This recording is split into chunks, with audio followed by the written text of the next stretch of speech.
Hi, want to know how to download and set live wallpaper on your Xiaomi Redmi 13C?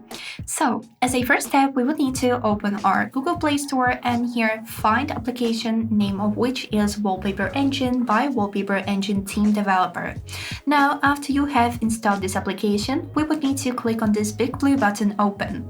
So, first thing that we are going to see here is some examples of the live wallpaper. For example, I like this techno one. Let's take a look on it. Here is it how it looks. You can see how the colors are changing and it looks cool. So to set it, we would need to click on this button at the right upper corner to confirm. And now click on this button Set Wallpaper. Here we would need to choose where we would like to set it as a wallpaper. I'll choose it on home screen. And this is it. Everything's done. And now we can take a look on our new live wallpaper. Just let it a while to load. And now here is it how it looks. It looks really cool, isn't it? That's it.